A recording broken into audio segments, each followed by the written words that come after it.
Okay, we're rolling. All right, this is an interview at the Best Western Gregory Hotel in Brooklyn, New York. It is the 13th of January 2005, approximately 8:30 a.m. Interviewers are Wayne Clark and Mike Russert. Could you give me your full name, date of birth, and place of birth, please? My first name is Abraham, my last name is Berg. I was born November 16, 1920. Okay, where, please? Brooklyn. All right. Brooklyn. What was your educational background prior to I entering graduated, service? well, of course I went to public school, junior high school, and I graduated high school. I didn't go to college, I went to high school, and I went to work.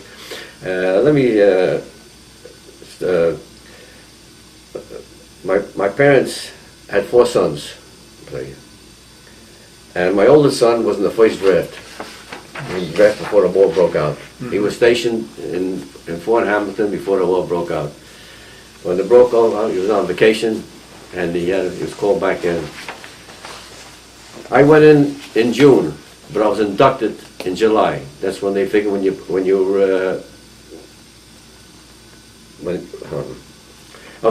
July I was inducted into service in July 1942. I entered in the Air Force, and I flew twice in a B-26. The first time I blew 25. First time I ever went in a plane. See, coming for the landing, they couldn't get the wheels down. Okay, first time I went in a plane, scared as anything. I sat on a chair, and I started to put. I didn't even know how to put the parachute on. I started to put the parachute on.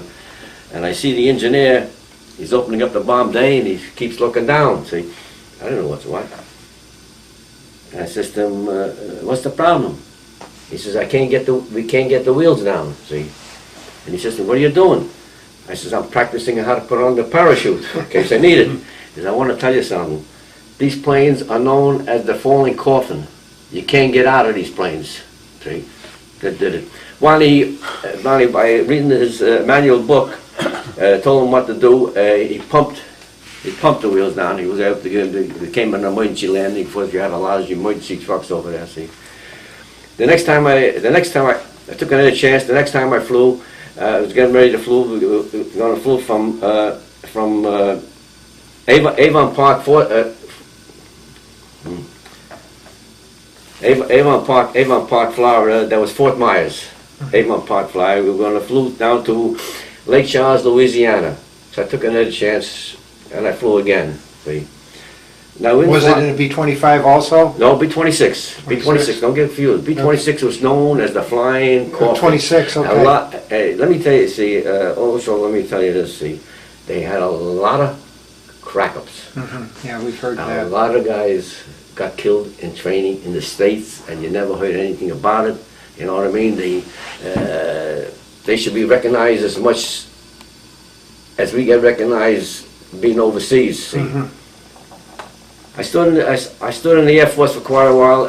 I told you. Then my oldest brother went in. Then I went in. And then my third brother, he went in, and he was stationed in the Air Force. He was choking in Okinawa. My kid brother, who was 18 and a half, he tried to get my parents to sign. They wouldn't sign for him because he already had 3 sons in. When he reached 18, they gave him a choice: the Army, Navy, Marines, Army, and the Air Force. He picked the Navy, and he was in on the Omaha Beach invasion. 2 out of 3 of his landing gear, because he was bringing the soldiers from England over to Omaha Beach, and 2 of his landing crafts hit mines. And he had them land on a beach until they took him off, and he saw a couple of dead GIs over there. Being that my 3 brothers were overseas, I asked to volunteer into the infantry because I know I was going to remain in the Air Force. See, not only me, but a couple other guys we volunteered for the infantry. At that time, I was chasing Camp Alexander, Louisiana. See. And this was complete training, and all the training we did, whatever training we did was with live ammunition. See, that I fired the M1 rifle, I fired through the hand bazooka. I fired the motor. I fired the motor. I fired the bazooka. Everything I had a chance to fire. And we had some training, house-to-house firing. They put up shacks, and we had house-to-house firing. You know. And then I landed in Le Havre, France, and the later part of December. There was just the end of the Battle of the Bulge. See, that's when I ended, and we went right into Germany. Now, Now, were you as a replacement, or did you go? Replacement. I was replacement. I was in General Patton's, General 30th Army, 65th. It was in 261st. I had my 261st Infantry. I went into General Patton. I was a replacement for General Patton, and went right into Germany.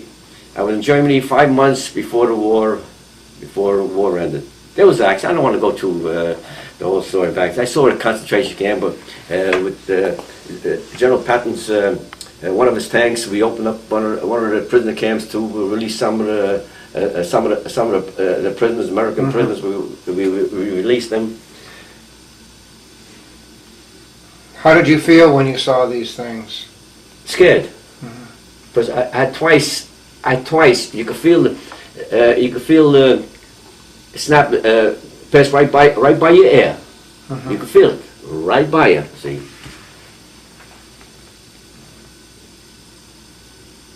We blew up. I didn't blow it up. Most of the time I was with my squad. See, I was a corporal. We had a sergeant, and we had 8 guys behind us. I didn't know nobody's name. The only name I knew was Sergeant Baker. He was my sergeant. He only got us killed a couple of times. That's all.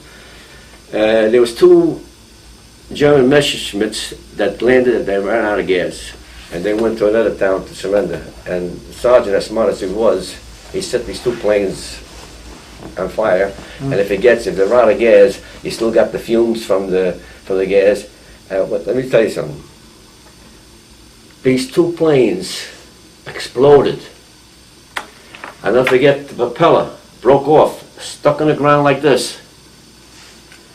I threw myself on the ground for good, and nobody got hurt. We were lucky that nobody. Another time, this was doing when at nighttime, we never want to fire our rifle. There's a reason why we want to fire a rifle. At nighttime, when you fire your rifle, see, and you pull the trigger, see, you getting it's like fire stacks that's coming out, and they can tell where you're firing from. Let them fire at you, don't fire at them. But there was a bunker. You know what a bunker is? It's a concrete foundation, Right. and we were getting machine fire from the big gun. And we just lay there. My sergeant says to me, "Load the bazooka." He was going to. I loaded the bazooka. You got to get away, because a lot of heat comes out from the back of the bazooka. A lot of heat gets out. You got to get away from it. And he pulled the trigger. See, the mouth of it is that big, and you have the machine gun coming out this way. It was about this big. See, and he hit it. I felt so bad. Why did I feel so bad? Because Hitler was using the German youth, and it must have been. We couldn't even see their face. The helmet was so big on their face, we couldn't even see. But we knew they were 15, maybe 16 years old. We don't know. That's what big deal. That's what that we killed. While we were going, we took a lot of towns, village, farms. We took a lot of towns. See, and if any German civilian came out, because at times, not always, at times they would set out a hot shower for us. See, and any time the civilians came out to get something to eat, they stopped to get them back in the line, because whatever's left we're going to throw away anyways. I never chased them away. Load them. See? And one time, I'll never forget this, we were told that any time we took a town, it could be a village, wherever it was, I don't remember, that we should always go into the house because of snipers. And we have to chase the civilians. Any civilian in the house, they have to go out. This young woman with a baby and a mother, she came over to me, she says to me, "Oh, it's me and my," and they were Germans, I had nothing against them. It was just me and the baby and my mother. I says, "Go back in the house, I'll see that nobody bothers you." I let her go. As much as they cared for us, I was concerned about them also, see. I never met the SS, mostly with the Wehrmacht. At times, they were running away from the Russians, because the Russians were right behind us, and there was surrendering for us. Listen, if I had to surrender, I would raise my hand, drop my rifle, and raise my hand too. Better than getting killed. These are some of the stories that I could tell you. You know, there's a lot, but I'm going to show you. What were your feelings about General Patton? How did you feel about General Patton? I'm glad you asked me a question. My feeling about General Patton was he was a good general, but he was a little bit on the right side. After the war was over, they took the Third Army. He had the Third Army. They took the Third away.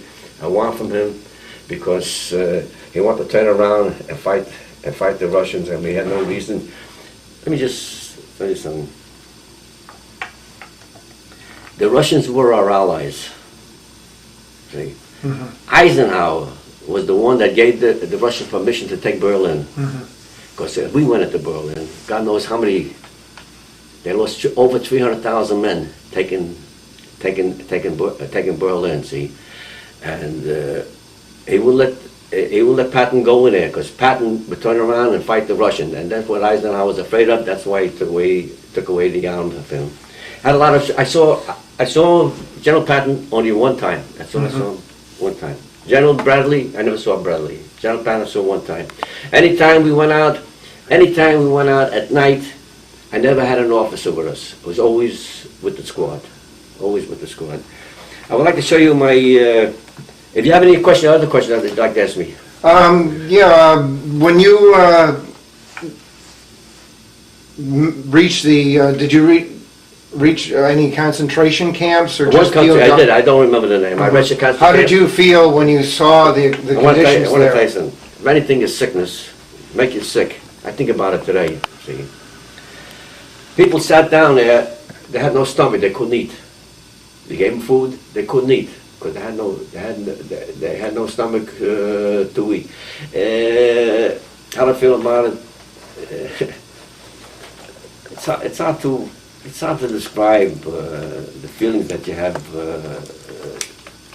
towards them. I was with a lot of them. I was with a lot of them, but you want to stay away. You don't want to get involved too much. You don't want to get involved too much. See, my main interest was to free the American prisoners that were held prisoners. There were more right now. Although those that were held prisoners from the Germans, the civilians, they just as important as the American soldiers to get them out of there. See, which was important. And you asked me about General Patton. I had a lot of respect for General Patton because he was a good general. Even though he got a lot of guys killed, but he was still a good general. He was a good general. See. Well, when you went in December of '44, did you have winter? 19? No. When I went to service, 44. Yes. Well, no. You went into combat. You said in '44. You went later over. Part of '44. Or after the bulge. Right. Did you have winter gear? No. I didn't have winter gear. No. I had my coat, but I never wore my coat. I had a jacket, and I wore my. Oh, I got to tell you something. I'm sorry, I didn't have winter gear. I was under the impression that a helmet was a protection for bullets to protect the bullets. It wasn't that. It was for shrapnel. See, it was a protection for shrapnel because a bullet would go right, and we had a couple of guys that went right through the helmet. Would go right through the helmet. This is my discharge paper, and it tells you 1942 if you'd like to look at it. And back here you have here the what do you call it? Whatever medals I'm entitled to. That's behind here. Okay. I see you've got the Bronze Star. What did you? I was given the Bronze Star. This is a certificate that was sent with the Bronze Star. Let me explain something to you. I received the combat badge. You have the combat badge. You see the combat badge. If you Right. receive a combat badge, you're entitled to the Bronze Star. You don't see a V. See, you don't see a V. But if you was in combat, if you faced the enemy, and you got a combat badge because you was in combat, you was entitled to the Bronze Star. Okay. That doesn't make me an individual here. Let's get that straight. See, there's a lot. Oh, this is a copy. If you want a copy, I'm gonna give you. Yes, we'd like to put that in your folder.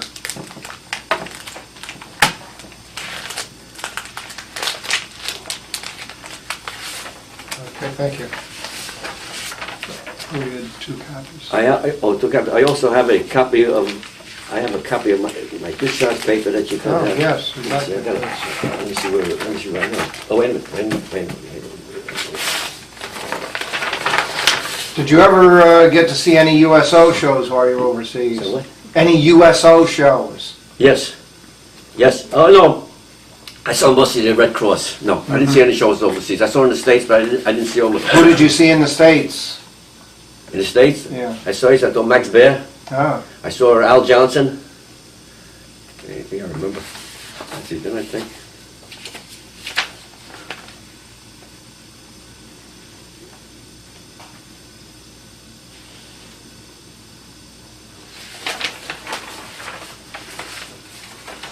Oh, here's my.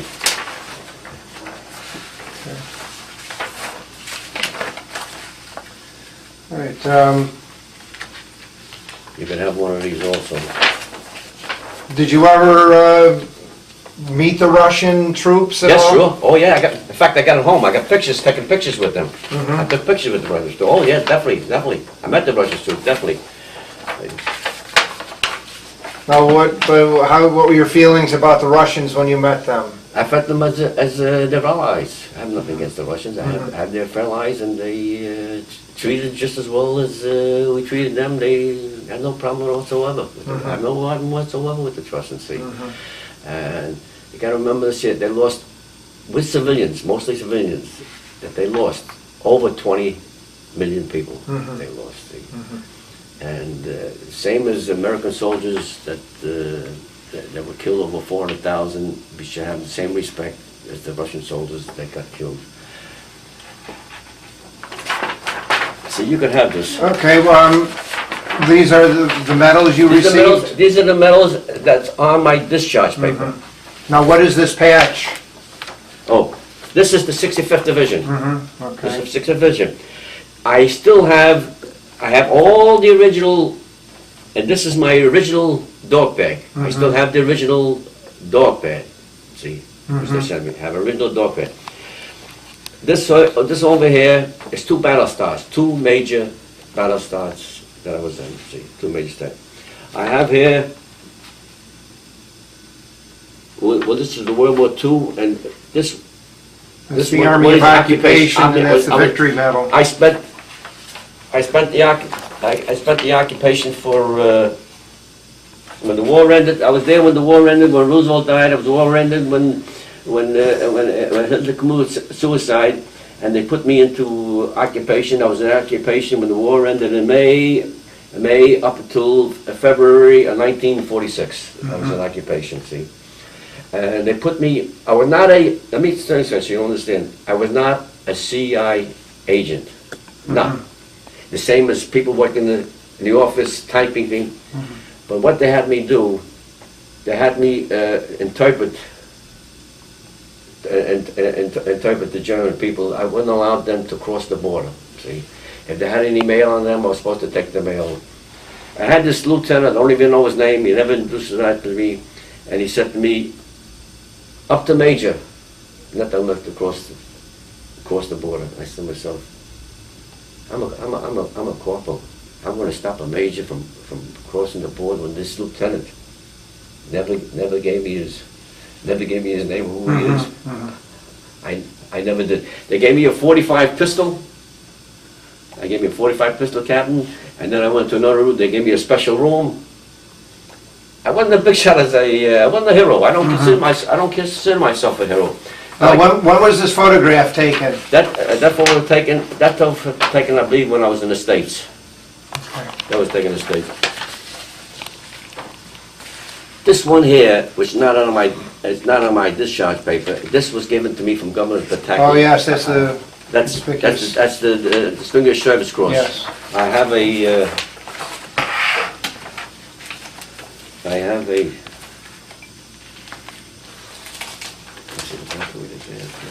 Now, what border were you guarding in, the border with the Soviet zone, or Say it again, please? were you guarding the zone border between the Americans and the Soviets, or No. you said you were guarding a border? No. I was guarding the Hungarian prisoners. I was guarding the German prisoners. We didn't capture the German prisoners. They surrendered to us because they didn't want to surrender to the Russians. See, the Russians were right behind us. They surrendered to it. They raised their hand by the hundreds. They raised, and we didn't treat them mean. We didn't treat them mean.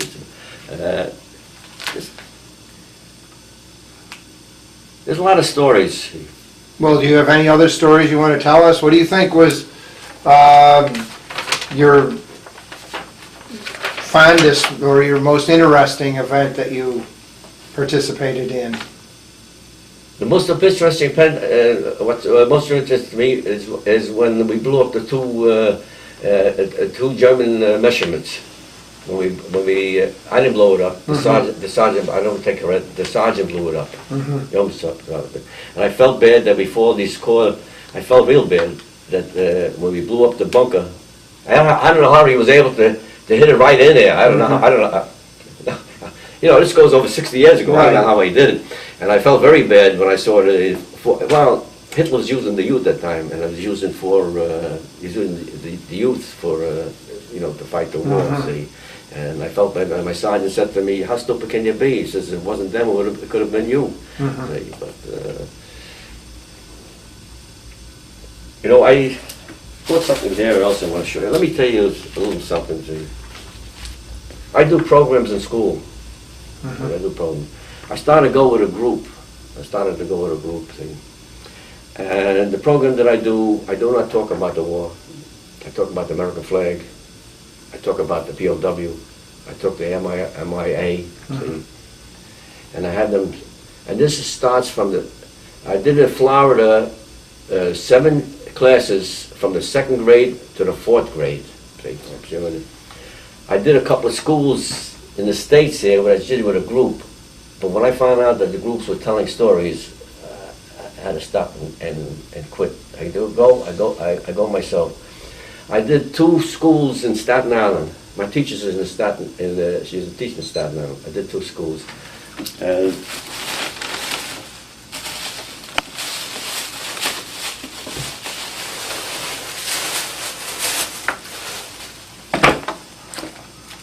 you can't read the whole thing, but you want to read 1 or 2. This is what the students. You want to read one of them? Read one of them. This is what the students sent me. See, let's see. Did I take that?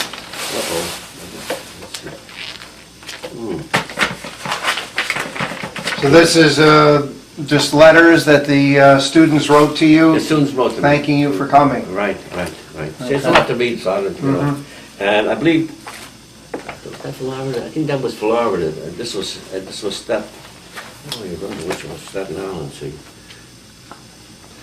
Now, where were you discharged? A judge, March 1946. From where? I was from Camp Upton. Okay. After you returned home, did you make use of the GI Bill at all? Yes, I did. No way, the GI Bill? No. Did you ever use the 5220 Club? Yes. Here I am with the Russians. Here I am. That's me smoking a cigarette. I don't smoke no. That's me smoking a cigarette. When was that taken? That was taken in 1945. Okay. All right. Do you remember where you were when you heard about the death of President I haven't got the slightest idea. President Roosevelt? Roosevelt might have been died by that. I don't remember. It's a long time. I don't remember. See. Okay. Did you join any veterans organizations? Yes. I belonged, when I was 80, I'm 84 years old. When I joined with the disabled veterans, I sent them a $25 check to join up. They sent me back the check, and then being you past that, past 80, you're automatically a lifetime member, and they sent me back the check. I joined the Jewish War Veterans. I was a three-point command commander at the Jewish War Veteran, and they wanted me the fourth time, and I told them like this here, let me tell you something, see. Roosevelt died in his fourth term. I said, I don't want to die in my fourth term, so I gave it up. American Legion and Veterans of Foreign Wars. See, those are the organizations that I belong to. I got to tell you something else. I do not speak to the. See, we have in the hospital. We have Board of Education. We have special ed in the school on the 5th floor. They have a couple of rooms there. They bring in special eds to come to the class over there, and once a month,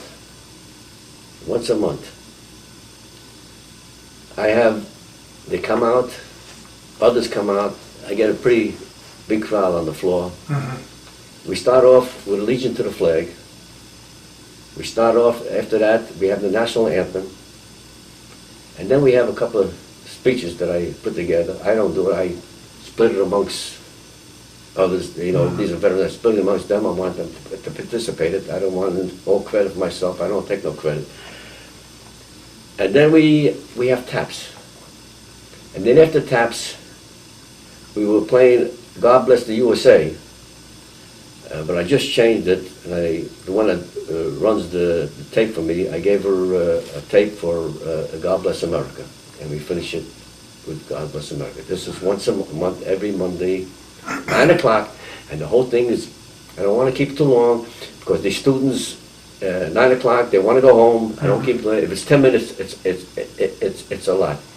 And I tell them something, I says, why should we wait once a year to remember all those young fellows that gave their lives to fight, you know, and we should have the freedom. And I tell it to them, and they understand what and it's very important to not to forget all the young fellows. And we had a lot of them that got killed in the States. When I was in the Air Force, we had a lot of crack-ups, and you never heard one thing about it.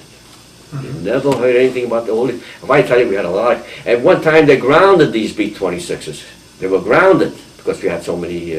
I didn't find them. After the second time, you see, when you have the apology, you have to have certain RPMs to be able to gain height. And they look at the meters, and if you don't have the RPM, there's something wrong. At that time, when I was in this plane, they had to change the plugs in the plane. If the plane took off, let's say the plane took off, we'd never gain height, and we would crash. We had a plane that crashed that way because he couldn't gain height. You know, we used to go on 5-mile hikes, but to me, I said it wasn't 5-mile hikes. It was 10-mile hikes because it was 5 miles there, 5 miles back. It was a 10-mile hike. If I tell you it was raining, pouring, raining, heavy, and we went to a small brook, and we were wearing gakas, winter underwear we were wearing, see, because it was cold, and we went to the water like this here. Coming back, the water was filled up like this here, see? And I had to carry my rifle over my head like this here, and they had to grab me, because it was up to my nose. They had to grab me to pull it out. See, I'm lucky. My oldest brother, he was the first one to come home. My brother that was in Okinawa, he was the second one to come home. My youngest brother, I was the last one to come home, being that I was in occupation. See, and So all of you came home safely? Yeah, we all came home. Yeah, we all came home. See, let me tell you something, if you don't understand, see. We lost 5 men on the ship that was the Sullivan Brothers, see. But we all went, after the Sullivan Brothers, no soldiers were allowed to, brothers were allowed to go together in an outfit. And we were all in before this happened to the Sullivan Brothers. And my mother had one son-in-law. She used to have 5 stars in the window. And we were all overseas. Even my son was overseas. He was in Naples. We were all overseas, see. The only one that I learned a little story about is my youngest brother, when he was telling me about Omaha. And he lost 2 out of 3 of his landing craft, because he was bringing the soldiers from England over to, he was a single man, he was single. He used to bring them from England over to Omaha Beach. How do you think your time in the service had changed or had an effect on your life? The change in my time, let me just say, it's something that I'll never forget. I haven't forgotten. Sometimes I never forget. Sometimes I dream about it. I was never in Vietnam. Do you know how to dream about Vietnam? Let me tell you a story about I was never in Vietnam. I was in Korea. I was not in Vietnam. But let me tell you what happened. We're in Vietnam, see, and we're surrounded by the Vietnamese soldiers. Okay. And me and another soldier, we were able to get away, see, break out from the being surrounded.